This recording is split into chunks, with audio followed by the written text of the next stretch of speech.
One of the phrases that's become common parlance, if you like, since the launch of PDF in the early 1990s is, it's okay, I'll just send you a PDF. And a lot of people don't realise what a broad church that is. It covers a multitude of sins. Yes, you may get an ultra-high quality thing that could be printed in Vogue magazine in 23 different colours on glossy paper. Or somebody may just say, oh, all you want is a copy of this of some sort. I'll just stick it in my scanner and send you what amounts to a JPEG scan of the page. But since you've asked for PDF, I'll use the fact that PDF seems to be able to do it, but it doesn't upgrade it. It just sends you a bitmap scan, only in PDF format. What should we be saying in addition to, I'll just send you a PDF, to reassure people that the quality will be there somehow if you want that quality to be part and parcel of your story. I'm going to illustrate this in the end by just showing you an original bitmap PDF of Dennis Ritchie's thesis. And when you look at it, the scan quality is very variable, but you think, yeah, typical JPEG, but it isn't, it's PDF. So it's a broad church, you can have many sorts of PDF. So let's just run through 3 very important types of PDF. If you're a purist, you may be thinking, well, a PDF, of course, has presumably been done on a professional piece of software like, you know, Adobe InDesign, so it'll be sharp and perfect and everything. And if you have high expectations and you want your PDFs to be infinitely magnifiable up to barn door size and have beautifully rendered colours, well then, this aim in life, I think Adobe used to call it PDF normal. And my ex-grad student, Matt Hardy, still there with Adobe, hello Matt, he said, Dave, people don't understand what PDF normal means. So I said, well, what do you call it then? He said, oh, well, we use something like PDF full text and graphics.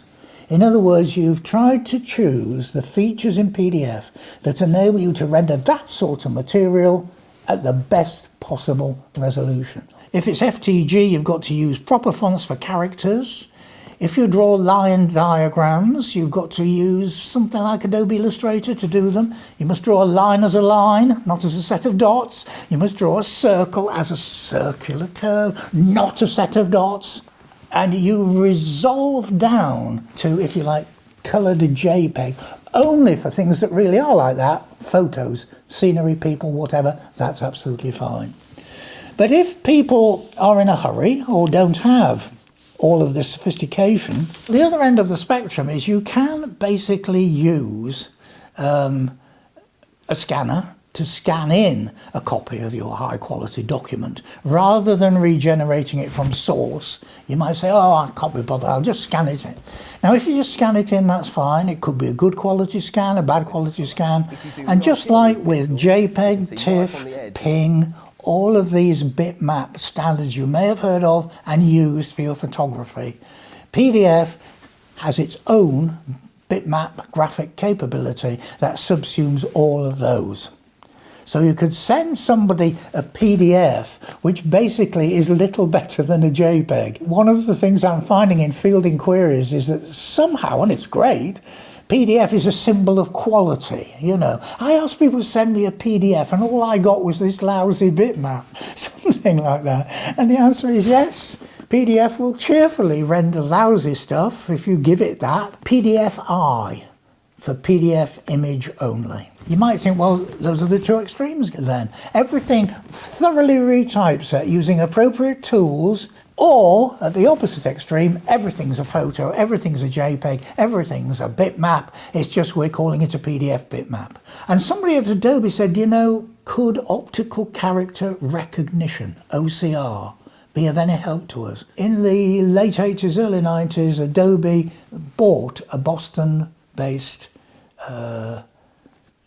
graphics and OCR company whose name I've now forgotten, but it was an excellent purchase because basically they said, if you have got high quality bitmap scans and you don't know what made them, we will have this wonderful thing called Acrobat Capture, which will enable you interactively to rebuild to a very high standard documents that were done in a professional app that you don't have. And it was a very good product. The idea was you had a room full of people, hundreds of them even. You had a capture server, so you could share the task of recreating a 10,000 document Kennedy library, all brought back to life with excellent precision. It was too expensive.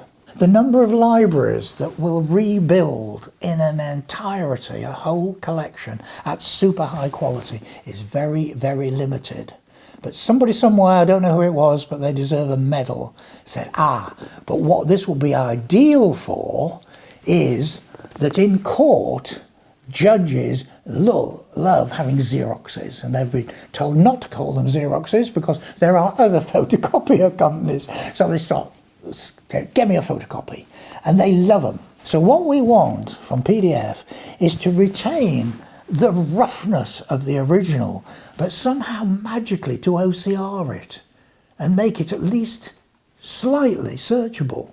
And somebody could say to her, yes, Your Honour, you're on page 3, the word reprehensible will appear on line 3, so just type in REP. Oh, it's found it, you see. Well, if you've got a page full of bitmap, how the heck do you find it? The answer is you have in some limited way to do OCR on it to see if there's anything there that corresponds to text. So the middle way was in many ways, I think, the saving of PDF for large-scale commercial applications. This wonderful compromise of saying, we'll give you a bitmap overlay, done with our technology, but underneath that, we will try our best. But we won't go completely mad. Maybe 70 to 80% okay. From a good scan, we'll try and give you some good searchability on this. Not utterly perfect. We're moving on now from saying, well, we can't do FTG. Image only is not good enough quality. We want more value. To the rescue comes PDF, image plus hidden text. And the idea is that you recognize as much as you can. You recognize where on the page that phrase is. You have a guess at what the font is using your best quick and dirty technology.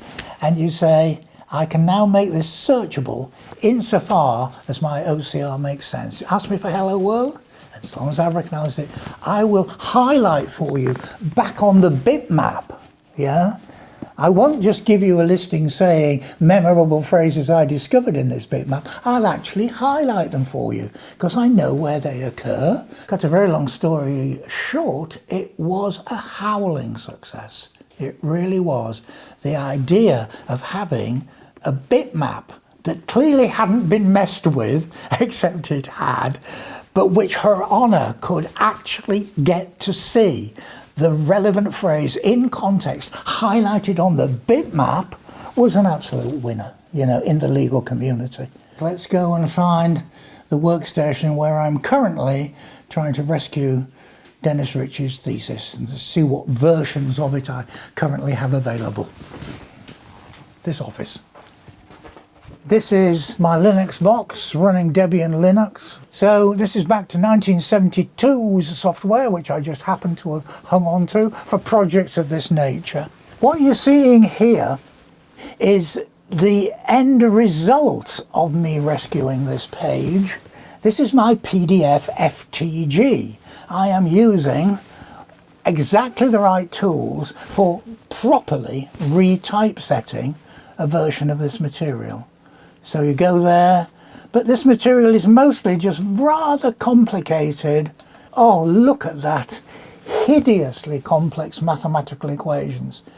You do not want to type that out character by hand, even if you know what it means. So what I can do, and it should scale up reasonably well, if I say here on the preview that I'd like to, can you see? I've asked it to be 8 times magnified, but look, the quality's still there. In fact, I think I can go one more on this preview software. Innately, the PostScript PDF imaging model is capable of scaling stuff up that has been properly typeset. It knows how to do it. Now, just for contrast, let's take a look at what the original looked like. Now, you can tell straight away that that's a photocopy. Also, old-timers in there will immediately seize on that and say that's a teletype printout, and it is. For some reason, Dennis did the cover page on a teletype, but when you get to the first real page, as far as we know and can tell, that is what an IBM Selectric typewriter can do. If you magnify this, not very good, is it? Look at that.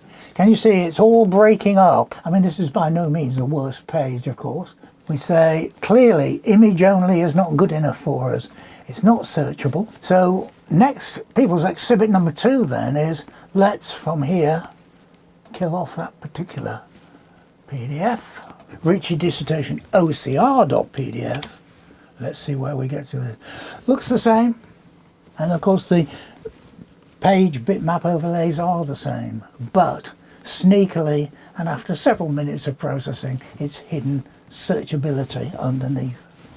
So let us now go from page 1 and let us say, above all, we want to just find the first "the" in this document. Oh, it found one even earlier. Of course, I forgot that the default mode of this is it's not case sensitive. It's found a "the" but with a capital T. What I've actually managed to do is to get a searchable bitmap version of Dennis's thesis. And that's absolutely ideal to work from because I as a human can read it, and if I say, I'm sure we came across the word submarine on this page, I can try and find it, and I very likely will. So there you are then, you've seen totally reset material, which is arbitrarily scalable and doesn't crack up. This is clearly not a proper typeset quality. Even at its native size here, you can see there's dots missing in the typeface, and it's just not of that crisp, high quality look that one so searches after. When you're outputting a PDF, you should be trying to output a PDF with full text and graphics and treat everything the way it deserves to be treated. You should not be taking shortcuts saying, I don't have enough fonts, I'll just bitmap that text. The virtues of FTG not only include quality, but they include space. Typesetting text from within a font takes a lot less space than reproducing all the dotty bitmaps of your broken letter T's and all this kind of stuff. Equally, you don't want to subject your graphics to being a photo with lots of white pixels in there that have to be compressed out and causing grief all over. No, if it's a straight line, you just say line, and that gives you the appropriate command in PDF to do a line. You should aim for the highest quality that your audience or that the application demands, and just be aware that there is this intermediate stage which I found very useful, is to look at a moderately okay quality bitmap as my guide to what I need to fix and retype, but at the same time to be able to find things inside it just about. We have to decide how much downsampling we think we can get away with. In general, it's very common to downsample the colour by a factor of 2 in both directions. So essentially you have 4 times less colour. And they all end up in the neck or the throat or whatever it's called. And on a conventional typewriter,